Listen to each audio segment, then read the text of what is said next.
નમસ્કાર. ધોરણ 9નું શૈક્ષણિક વર્ષ પસાર કરીને ધોરણ 10માં પ્રવેશ પામેલા તમામ વિદ્યાર્થીઓનું હું હાર્દિક સ્વાગત કરું છું. મિત્રો, સમય સમય બલવાન હૈ નહીં મનુષ્ય બલવાન આ ઉક્તિ ફરી એકવાર સિદ્ધ સાબિત થઈ છે.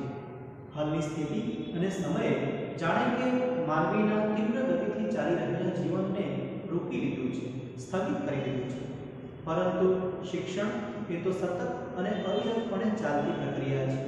ત્યારે અધ્યયન અને અધ્યાપન કાર્ય સાથે જોડાયેલા આપણે સૌ એને વેગવંત રાખવાનો, ધબકતી રાખવાનો હોમ લર્નિંગના માધ્યમથી પ્રયત્ન કરીશું. વળી મિત્રો, આ વર્ષ આપ સૌના જીવનકાળ દરમિયાન અત્યંત મહત્વનું સ્થાન ધરાવે છે.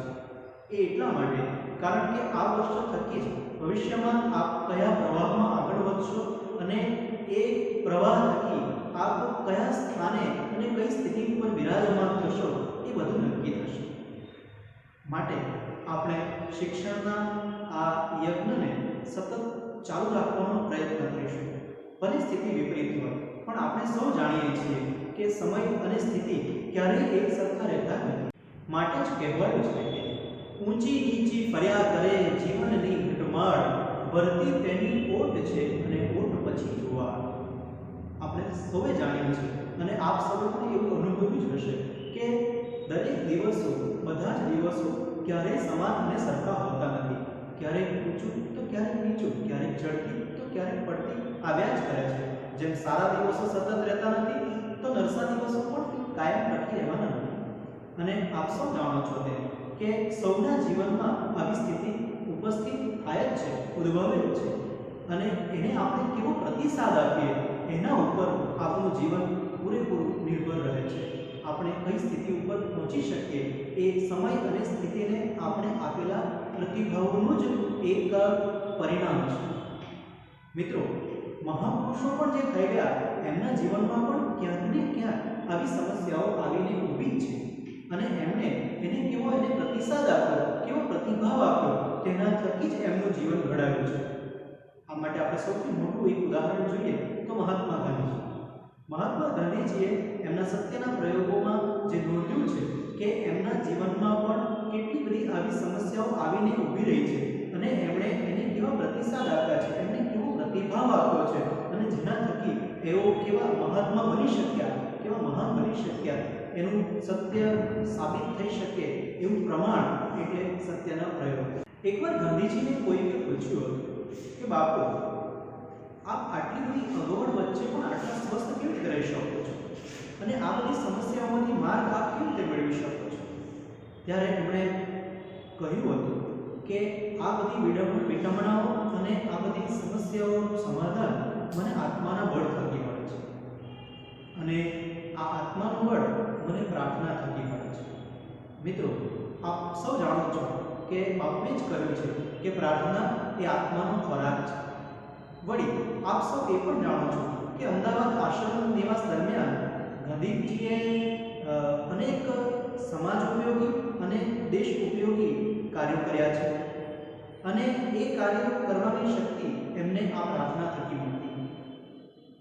એનું પ્રમાણ આજે પણ આપ મેળવી શકો આશ્રમ ભજનાવલીની પુસ્તિકાથી. આ આશ્રમ ભજનાવલીમાં ભારતના અનેક મોટા ભક્તો, સંતો અને કવિઓની અનેક પદ, પ્રાર્થના અને ભક્તિ ગીતની રચનાઓ છે. એમાં કવિ સુરદાસ, કવિ રૈદાસ, તુલસીદાસ, મીરા, નરસિંહ મહેતા, કબીર, રહીમ આવા મહાન કવિઓની અત્યંત પ્રસિદ્ધ એવી રચનાઓ સમાવિષ્ટ કરેલી છે. પરંતુ આપ સૌ જાણો છો કે ગાંધીજીનું સૌથી પ્રિય એવું પદ, એવું ભજન કયું છે? એ છે વૈષ્ણવ છે. નરસિંહ મહેતા રચિત આ પદ ધોરણ 10ના પાઠ્યપુસ્તકનું પ્રથમ કાવ્ય છે. આપણે એ કાવ્યને, એ પદને સમજવાની, જાણવાની, માણવાની અને પામવાની કોશિશ કરીશું. વિદ્યાર્થી મિત્રો, આપ સૌ કવિ શ્રી નરસિંહ મહેતાના નામથી તો પરિચિત છો.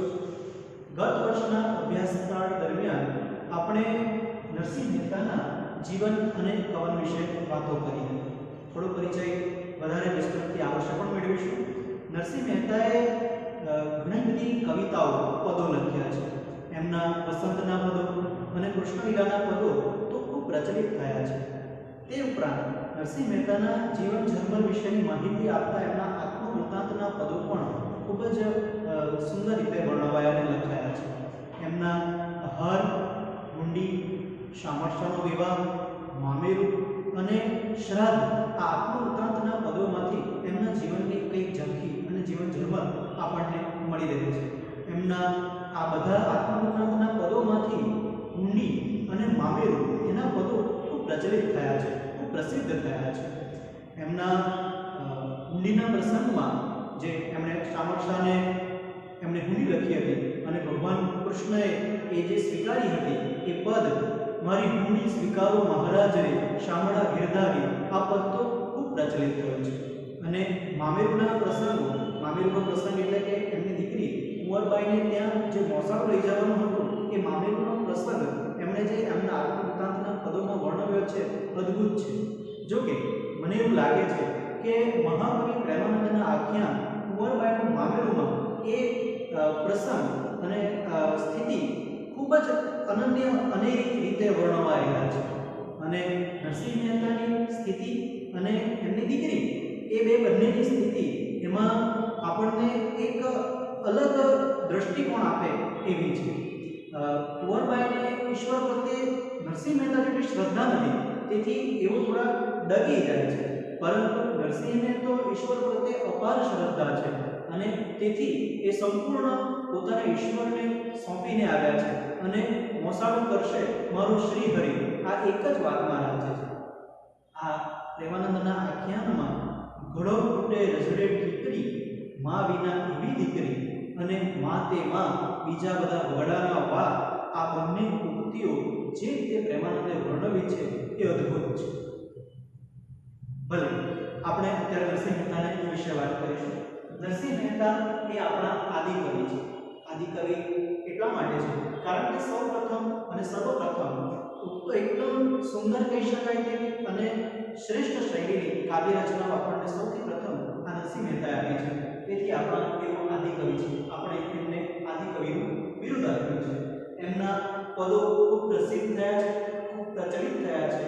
એ પદોમાં મોટે ભાગે પ્રભાતિયા, જે સવારની પહોરમાં ગાઈ શકાય એ પ્રકારના જે પદો છે એ ખૂબ ખૂબ ખૂબ પ્રસિદ્ધિ પામ્યા છે. અને ગુજરાતમાં તો ઘરે ઘરે ગામે ગામ એની રચનાઓ, નરસિંહ મહેતાની રચનાઓ ગવાય છે, સંભળાય છે, આજે પણ ખૂબ પ્રસિદ્ધ છે. તે પૈકી ધોરણ 10ના ગુજરાતી પાઠ્યપુસ્તકના પાઠ્યક્રમમાં સમાવિષ્ટ વૈષ્ણવજન પદ ને આપણે સમજવાનું, શીખવાનું અને પામવાનો પ્રયત્ન કરીશું.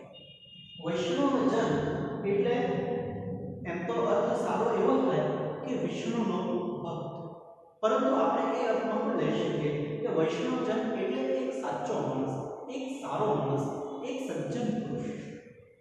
કાવ્યને સમજવા પહેલા આપણે આ કાવ્યને ગાઈશું. મારી સાથે આપ પણ એ કાવ્યને ગાઓ, પાઠ્યપુસ્તક આપની સાથે રાખશો. મિત્રો, આપણે આ પદ ગાઈશું. વૈષ્ણવજન તો તેને કહીએ છે પીડ પરાઈ જાણે, પર દુખે ઉપકાર કરે તોય, પર દુખે ઉપકાર કરે તોય મન અભિમાન આણે. વૈષ્ણવજન તો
पर धन नव जाले हाथ रे। वैष्णव जन तो तेने कहिए, मोह माया व्यापे नहीं तेरे। दृढ़ वैराग्य जन तन आवे। राम नाम शु ताड़े लागी, राम नाम शु ताड़े लागी। सकड़ तीरथ तेना तन माने। वैष्णव जन तो तेने कहिए। वनलोभी ने कपट रहित छे, काम क्रोध निवार्या रे। भणे नरसैयो तेनु दर्शन करता, भणे नरसैयो तेनु दर्शन करता। उड़ती को तेरता रे। वैष्णव जन को तेने कहिए।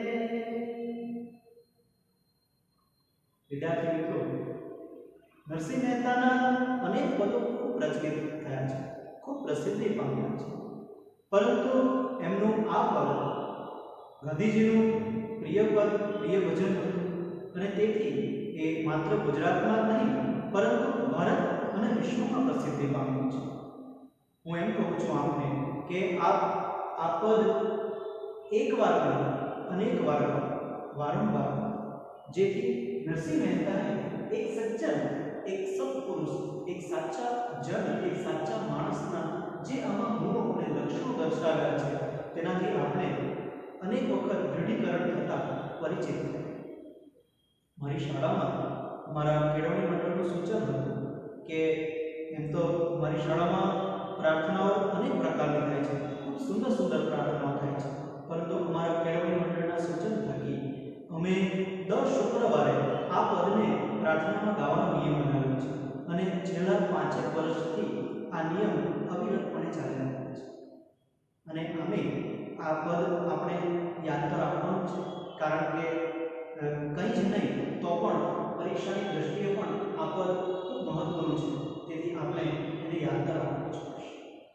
મિત્રો, કવિ નરસિંહ મહેતાના આ પદને આપણે શબ્દો થકી પણ થોડું ઓળખીએ અને જાણવાની કોશિશ કરીએ. શરૂઆત. વૈષ્ણવ જન તો તેને કહીએ, જે પીડ પરાઈ જાણે. વૈષ્ણવજન એ સજ્જન, વિષ્ણુનો ગુણ તેમ આપણે અગાઉ વાત કરી, પરંતુ અહીં આપણે સજ્જન એવો અર્થ લઈશું. વૈષ્ણવજન એ છે એને કહી શકાય જે પીડ, પીડ એટલે પીડા, તકલીફ, મુશ્કેલી, દુઃખ, જે પીડ પરાઈ એટલે બીજાની અન્ય વ્યક્તિની પીડાને પણ એ જાણે એ વૈષ્ણવજન છે. આગળ. પર દુઃખે એ ઉપકાર કરે, બીજા કોઈના દુઃખ માટે એ ઉપકાર કરે છે, તોય મનમાં અભિમાન સહેજે લાવતો નથી. આણું એટલે લાવવું. એ સજ્જન વ્યક્તિ એ છે જે બીજાની પીડાને જાણે છે, સમજે છે, ઓળખે છે, એમાં સહભાગી બને છે, એ દૂર કરવાનો પણ પ્રયત્ન કરે છે અને એ દૂર કર્યાનો ઉપકાર પણ લેતો નથી અને મનમાં એ પ્રત્યે અભિમાનનો પણ એક અંશ માત્ર પણ આવવા દેતો નથી. સાચા વૈષ્ણવજનના ગુણ અને લક્ષણોની શરૂઆતની આ બે પંક્તિઓ જ આપણને કહી આપે છે કે આ પદ અનન્ય છે. બીજી પંક્તિમાં છે, સકળ લોકમાં સહુને વંદે, નિંદા ન કરે કેની રે. એ સકળ એટલે સમગ્ર, લોક એટલે આ જગત, આ દુનિયા, આ વિશ્વ. વૈષ્ણવજન એક સજ્જન માણસ એ આખા વિશ્વમાં સહુને વંદે છે. સહુને વંદે મતલબ દરેકને નમ્રતાથી સ્વીકારે છે અને નમન કરે છે. અને હું તો એમ પણ કહું છું કે આ ગુણ તો આપણે દરેકે કેળવવો જોઈએ, કારણ કે આપણી સામે આવનાર એ વ્યક્તિ નાનું છે, મોટું છે, એનું પદ ઊંચું છે, નીચું છે, એ પ્રતિષ્ઠિત છે કે નથી, એ પછીની વાત વાત છે, પરંતુ એ એક વ્યક્તિ છે અને એ વ્યક્તિની અંદર પણ ઈશ્વરનો અંશ છુપાયેલો છે, માટે એને પણ આપણે વંદન કરવું જોઈએ, આદર અને ભાવ આપવા જ જોઈએ, સમર્પિત કરવા જ જોઈએ. સકળ લોકોમાં સહુને વંદન. વૈષ્ણવજન એ આખા વિશ્વમાં સહુને નમન કરે છે, સૌનું અભિવાદન કરે છે નમ્રતાથી. નિંદા ન કરે કેણીએ, એ ક્યારેય કોઈની નિંદા કે કુથલી કરતો નથી. કેણી એટલે કોઈની, ક્યારેય કોઈની પણ નિંદા કરતો નથી. એ નિંદાથી દૂર રહે છે, ભલે એની કોઈ કરે પરંતુ એ ક્યારેય ન કરે. નરસિંહ મહેતાના જીવનનો પરિચય મેળવશો તો તમને આનો અનુભવ જરૂરથી થશે. કારણ કે નરસિંહ મહેતાને કેટલાય લોકોએ તે વખતના સમાજમાં, કારણ કે નાગર બ્રાહ્મણ સમાજના હતા અને ભગવાનની ભક્તિ કરવા માટે એવો કોઈ સમાજ કે વર્ણની વ્યવસ્થાનું ધ્યાન નહોતા રાખતા. તેથી તે વખતે એ સમાજના લોકોએ એમની ખૂબ નિંદા કરી હતી, પરંતુ નરસિંહ મહેતાએ ક્યારેય પણ કોઈની નિંદા કરી નથી. વાચ કાચ મન નિશ્ચલ રાખે, ધન ધન જનની ધેનીએ. વાચ એટલે વાચા, વાચા એટલે વાણી, બોલીએ છીએ એ વાચા એટલે કે શબ્દો થકી, કાચ એટલે કાચડી, પણ અહીં કાચ એટલે ચરિત્ર અને મન. વાણી, ચારિત્ર્ય અને મન ત્રણેય એ સજ્જન પુરુષ છે જે કેવા રાખે છે? નિશ્ચલ રાખે છે. એ એમાંથી ચલિત થતો નથી અને એ નિર્મળ પવિત્રતા ધરી રાખે છે. કવિ ધન ધન જનની જનની, કવિ એવા વૈષ્ણવ જનની માતા, જનની એટલે માતા, જે જન્મ આપનારી છે તે, એવી માતાને પણ ધન ધન, એમ તો ધનનો અર્થ આપણે સૌ જાણીએ છીએ, પણ આ કાવ્યમાં ધનનો અર્થ ધન્ય. આવા લક્ષણો ગુણો જે સજ્જન ધરાવે છે એની માતાને પણ કવિ નરસિંહ મહેતા ધન્ય ધન્ય કરે છે. આગલી પંક્તિ. સમદ્રષ્ટિને તૃષ્ણા ત્યાગી, પરસ્ત્રી જેને માત કરે. એ સજ્જન પુરુષ સમદ્રષ્ટિ, સૌના પ્રત્યે સમ એટલે સમાન, સરખી દૃષ્ટિ રાખે છે. જેમ એક પિતા કે માતા એના માટે પોતાના બે પુત્રો કે પુત્રી કે દીકરો દીકરી જે પણ હોય એ બંને પ્રત્યે એની સમાન દ્રષ્ટિ હોય છે. એ બંને એની ડાબી અને જમણી આંખો સમાન હોય છે. એના માટે નથી એક ચડિયાતું કે નથી ઉતરતું. એ જ રીતે સજ્જન પુરુષ જે છે, જે વૈષ્ણવજન છે, એ તમામને સમાન દ્રષ્ટિથી જુએ છે અને એ કેવું હોય છે તો કે તૃષ્ણા ત્યાગી હોય છે. તૃષ્ણા એટલે તરસ એવું નહીં, પણ અહીં તૃષ્ણા ત્યાગી, એને જે કામ ઈચ્છાઓ છે વગેરે જે એનો ત્યાગ કરેલો હોય છે. બાકી કેટલીક વખત એવું બને છે, ધીરાની કાફીમાં એક જગ્યાએ ધીરા વગેરે લખ્યું છે કે મન જોગી તન કંચન કામિની, એવે તરણે કેમ તરાય. એટલે કે મન જોગીનું તન જોગીનું હોય, પરંતુ મન એનું કંચન અને કામિની, કંચન એટલે સુવર્ણ અને કામિની એટલે કે સ્ત્રી, એમાં જો અટવાયેલું રહે તો એનો ભક્ત ક્યારે આ સંસાર સાગરને તરી શકતો નથી.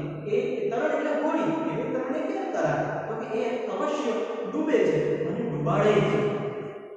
એટલે નરસિંહ મહેતા અહીંયા તૃષ્ણા ત્યાગી એ સજ્જન વ્યક્તિને કહે છે, જે તમામ પ્રત્યે સમાન દ્રષ્ટિ રાખતો હોય, જેને તૃષ્ણા ત્યાગી છે અને પરસ્ત્રી જે અન્ય સ્ત્રી છે એ એને માતા સમાન ગણાવે છે. જીહવા થકી અસત્ય ન બોલે. જીહવા એટલે જીભ, વાણી. જીહવા થકી એ ક્યારેય પણ અસત્ય બોલતો નથી, હંમેશા એ સત્ય જ બોલે છે. જે સજ્જન છે, જે વૈષ્ણવજન છે, તે પર ધન ન જલે હાથ રહે છે. જલવું એટલે લેવું.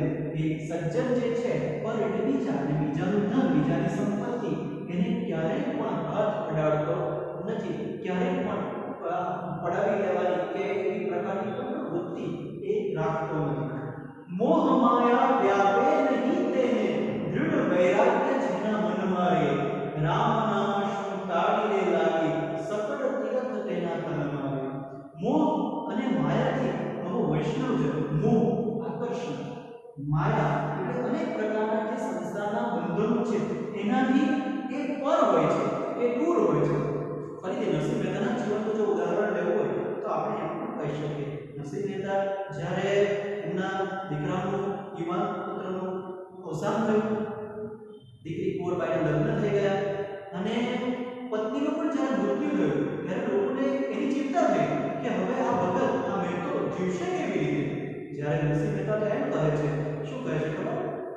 ધરો ભાગી જંજાળ સુખે ભજીશું શ્રી ગોપાલ.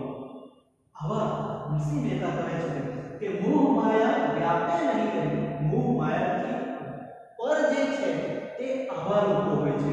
મોહ માયા વ્યાપે નહીં તેને, એ મોહ માયાથી પર હોય છે. દૃઢ વૈરાગ્ય જેના મનમાં રહે. અગાઉ આપણે ધીરાની કાફી વાતની વાત કરી તે અહીં પણ લાગુ પડે છે કે વૈરાગ્ય એટલે માત્ર શારીરિક રીતે અથવા તો રંગોને બદલી નાખવા એ વૈરાગ્ય નથી. વૈરાગ્ય તો મનથી હોય છે. દૃઢ વૈરાગ્ય જેના મનમાં છે, જેણે વૈરાગ્યનો પૂર્ણ રીતે સ્વીકાર કર્યો છે, સંસારમાં રહીને પણ આવા વૈરાગ્યને સ્વીકારી શકાય. રામ નામ શું તાળી રે લાગી. રામ નામ શું, અહીંયા શું એ પ્રશ્નાર્થના નથી. આ શું એટલે સાથે, જેની રામ નામ સાથે તાળી રે લાગી. તાળી લાગેલી એટલે એકરૂપ થવું, એક રસ થવું, એમાં ડૂબી જવું, એમાં ઓતપ્રોત થઈ જવું. રામ નામ સાથે જે રમમાણ છે, જેને તાળી લાગી છે, જે એક રસ છે, જે એકરૂપ થઈ ચૂક્યા છે, સકળ તીર્થ તેના તનમાં રહે. અને કવિ એટલી જ કહે છે કે આવો જે સજ્જન પુરુષ છે કે જેમાં આ ગુણો સમાયેલા છે, તો સકળ તીર્થ બધા જ તીર્થો એ સજ્જનના તનમાં સમાયેલા છે. અને છેલ્લી પંક્તિમાં નરસિંહ મહેતા કહે છે કે વણનો બીને કપટ રહિત છે, કામ ક્રોધ નિવાર્યા. જે વણલોભી છે, જેને કોઈ લોભ નથી, લોભીનું વિરોધી છે વણલોભી, જેને કોઈ લોભ નથી અને જે કપટથી રહિત છે, જેનામાં કપટ, આપણે જાણીએ છીએ કપટ એટલે કોઈને છેતરવું, કોઈને પડાવી દેવું, કોઈને દુખી કરવું, કોઈને પીડા ચાચા અર્થમાં લઈ શકાય. જે લોભ, જેને કોઈ લોભ નથી અને જે કપટથી પણ રહિત છે અને એને કામ અને ક્રોધનું નિવારણ કરવું છે. નિવારવું એટલે દૂર કરવું. જેને કામ અને ક્રોધ ઉપર કાબુ મેળવી લીધો છે. કામ અને ક્રોધ આ આપણા સૌથી મોટા શત્રુઓ છે. આપણી ઈચ્છાઓ અને આપણામાં રહેલો જે ક્રોધ છે, ગુસ્સો છે, એ અનેક પ્રકારની સમસ્યાઓનું મૂળ છે. માટે સજ્જન એ છે જેણે આ કામ અને ક્રોધનું નિવારણ કર્યું છે, એના ઉપર એણે જીત મેળવી છે, એણે વિજય મેળવી લીધો છે. ભણે નરસૈયો તેનું દર્શન કરતા. ભણે એટલે કહે નરસૈયો. નરસિંહ મહેતા કહે છે કે આવા વૈષ્ણવજનનું દર્શન કરતા કુળ 71 કાર્ય. જો આવા ગુણો અને લક્ષણો વાળો જન, જે વૈષ્ણવજન નરસિંહ મહેતા જેને ગણાવે છે, જે સાચો માણસ છે, સજ્જન પુરુષ છે, એના દર્શન માત્રથી 71 પેઢી, 71 કુળ એટલે પેઢી, 71 પેઢી આપણી પાર ઉતરી જાય. નરસિંહ મહેતાના શ્રેષ્ઠ પદમાંથી લેવાયેલું આ પદ ખરેખર શ્રેષ્ઠ છે. અને નરસિંહ મહેતાએ જે આ પદમાં જે ગુણ અને લક્ષણોની વાત કરી છે, જે વૈષ્ણવજનના છે, એ ખરેખર અદ્ભુત છે. ફરી એકવાર આપણે નિહાળીએ કે વૈષ્ણવજન એ છે જે બીજાની પીડાને, તકલીફને, મુશ્કેલીઓને જાણે છે. એ જાણ્યા પછી એને દૂર કરવાની કોશિશ કરે છે, પૂરા પ્રયત્નો કરે છે, અને એ પ્રયત્નો પછી પણ એ ઉપકાર માટે અભિમાન એ ક્યારેય મનમાં લાવતો નથી. તે સાચો જન છે, સાચો વૈષ્ણવજન છે. એ આખા વિશ્વમાં સૌને આદર કરે છે, સૌનું માન રાખે છે, સૌને વંદન કરે છે. એ ક્યારેય નિંદા કોઈની કરતો નથી. ભલે પોતાની નિંદા કરે, પરંતુ એ પોતે તો ક્યારેય કોઈની નિંદા કરતો નથી. વાણી, ચારિત્ર્ય અને મન એનું નિશ્ચળ રાખે છે, નિર્મળ રાખે છે. ધન્ય ધન્ય એવા વૈષ્ણવજનની માતાને પણ કવિ ધન્ય ધન્ય કહે છે. સમાન દૃષ્ટિવાળો છે, એને તૃષ્ણા ત્યાગી દીધેલી છે. બીજી અન્ય સ્ત્રીઓને એ માતા સ્વરૂપે જુએ છે. જીભથી, પોતાની જીહ્વાથી એ વાણીમાં ક્યારેય અસત્ય લાવતો નથી. અને પરધન, બીજાના ધનને તો એ હાથ અડાડવાનું પણ પાપ સમજે છે તેવો. અને મોહ માયાથી જે પર છે, દૃઢ વૈરાગ્ય જેણે મનમાં ધાર્યું છે, અને રામ નામ સાથે જે એક રસ થયો છે, એક રૂપ થયું છે, એને લગની લાગે છે રામ નામની, સકળ તીર્થ એવા વૈષ્ણવજનના તનમાં સમાયેલા છે. અને અંતે કવિ કહે છે કે જે વણલોભી છે, લોભી નથી, જે કપટી નથી અને કામ ક્રોધ ઉપર જાણે વિજય મેળવ્યો છે. નરસિંહ મહેતા કહે છે કે આવા વૈષ્ણવજનના દર્શન માત્રથી આપણી 71 પેઢી તરી જાય છે. મિત્રો, ગાંધીજીનું પ્રિય આ પદ, આ ભજન શા માટે બન્યું હશે હવે કદાચ મારે કહેવાની જરૂર નથી. વૈષ્ણવજન વિશેના જે વિચારો નરસિંહ મહેતાએ આ પદમાં લખ્યા છે અદ્ભુત છે અને આમાંથી જે કોઈ પણ ગુણ, જે કોઈ પણ 1 2 3 4 જેટલા ગુણો ગ્રાહ્ય છે અને જે આપણી શક્યતા છે, શક્તિ છે, એ પ્રમાણે એ ગુણોને આપણે આવિર્ભાવ કરી આપણે સ્વીકારીએ તો આપણું જીવન એક નહીં પણ અનેક અંશે ઘણું સારું બની શકે એવું મારું માનવું છે, એવું મને લાગે છે. આ કાવ્ય પરીક્ષાની દ્રષ્ટિએ ઉપયોગી છે તો આપણે એ પણ જોવાની કોશિશ કરીએ, પ્રયત્ન કરીએ. વિદ્યાર્થી મિત્રો, પરીક્ષાની દ્રષ્ટિએ પણ આ કાવ્યનું ઘણું મહત્વ છે. આ કાવ્યમાંથી એક વાક્યમાં જવાબ આપો એ પ્રકારના પ્રશ્નો આવી શકે છે. જેમ કે વૈષ્ણવજન કાવ્યનો સાહિત્ય પ્રકાર જણાવો તો એનો જવાબ આવશે પદ. કાવ્યના કવિ નરસિંહ મહેતા છે. એમના પદો પ્રભાતિયા તરીકે ઓળખાય છે. નરસિંહ મહેતાને આપણે શાનું બિરુદ આપ્યું છે તો આદિકવિનું બિરુદ આપ્યું છે. નરસિંહ મહેતાના પદો જે પ્રભાતિયા તરીકે ઓળખાય છે એ કયા છંદમાં લખાયા છે તો ઝૂલણા છંદમાં લખાયા છે. આ ઉપરાંત નરસિંહ મહેતા વૈષ્ણવજનના જે લક્ષણો દર્શાવે છે એમાં અલગ અલગ પ્રકારના ટૂંક જવાબી પ્રશ્નો પણ પૂછાઈ શકે. જેમ કે વૈષ્ણવજન એ ઉપકાર કર્યા છતાં શું નથી રાખતો અથવા પરધન મળતા એ શું નથી કરતો. આ પ્રકારના અલગ અલગ પ્રકારના પ્રશ્નો પૂછાઈ શકે. તે ઉપરાંત આ કાવ્યમાં વૈષ્ણવજન પદનું રસ દર્શન કરાવો એમ પ્રશ્ન પૂછાઈ શકે અથવા નરસિંહ મહેતાએ વૈષ્ણવજનના દર્શાવેલા ગુણો વર્ણવો એવો પ્રશ્ન પણ પૂછાઈ શકે. આમ અલગ અલગ પ્રકારે પ્રશ્નો પૂછાઈ શકે છે. આ ઉપરાંત વ્યાકરણની દ્રષ્ટિએ જોઈએ તો પણ આ કાવ્ય મહત્વનું છે. આ કાવ્યમાંથી અલગ અલગ પ્રકારના વ્યાકરણ વિશેના પ્રશ્નો પણ પૂછાઈ શકે. જેમ કે સૌપ્રથમ જોઈએ તો સમાનાર્થી શબ્દો આપે છે. જેમ કે પીડ એટલે કે પીડા તો એનો અર્થ થાય દુઃખ અથવા મુશ્કેલી. તૃષ્ણા તો એનો અર્થ થશે લાલસા, ઈચ્છા. જીહ્વા, જીભ, મોહ, આસક્તિ, આકર્ષણ. માયા એટલે કે મમતા અથવા પ્રેમ. દૃઢ એટલે અડગ અને કામ એટલે વાસના અથવા ઈચ્છા. આ પ્રકારે બીજા પણ ઘણા સમાનાર્થી શબ્દો આપણને આ કાવ્યમાંથી મળી રહે છે. તળપદા શબ્દો પણ આ કાવ્યમાં નિરૂપાયા છે. કેની એટલે કોઈની. ઝાલે પકડે. આણે એટલે કે લાવે. વાચ એટલે વાણી.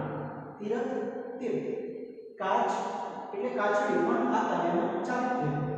દર્શન દર્શન. ભણે એટલે કહે. તો આ પ્રકારના તળપદા શબ્દો પણ કાવ્યમાં છે. તો વિરુદ્ધાર્થી શબ્દો પણ અહીંથી જોવા મળશે. જેમ કે સમ, વિષમ, સત્ય, અસત્ય, વણલોભી વિરોધી થાય લોભી. ઉપકાર, અપકાર અને અભિમાની વિરોધી નિરાભિમાની આમ થશે. તે ઉપરાંત શબ્દ સમૂહ માટે એક શબ્દ આપો એ પ્રકારના પણ પ્રશ્નો પૂછી શકાય. જેમ કે સંસારમાં રાગ અથવા આસક્તિ ન હોય તો એને કહેવાય વૈરાગ્ય.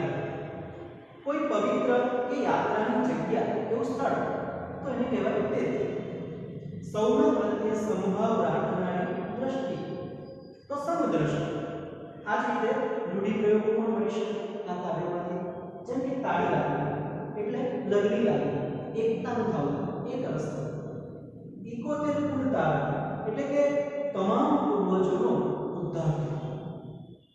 મિત્રો, નરસિંહ મહેતા રચિત આ શ્રેષ્ઠ પદ જે ગાંધીજીને ખૂબ પ્રિય હતું અને માત્ર ગુજરાત જ નહીં પણ ભારતમાં અને વિશ્વમાં જે પ્રચલિત છે એવા પદના શબ્દોને જાણવાની, એવા પદને ગાવાની આપણે કોશિશ કરી. આશા છે આપણે ગમ્યું હશે. કાવ્ય પૂર્ણ થયા બાદ હું તમને એ કાવ્ય વિશે જો આપને કોઈ મૂંઝવણ કે પ્રશ્ન કે સમસ્યા હોય તો આપની નોટબુકમાં, આપની નોટબુકમાં અલગથી નોંધી રાખવા માટે કહું છું. જે આપણે રૂબરૂ મળીએ ત્યારે એના વિશે વિસ્તારથી આપણે ચર્ચા કરી શકીએ. અને કાવ્યનો જે સ્વાધ્યાય છે પાઠ્યપુસ્તકમાં આપ જોશો. કાવ્યનો જે સ્વાધ્યાય છે એ આપ નોટબુકમાં અવશ્ય નોંધજો. આભાર.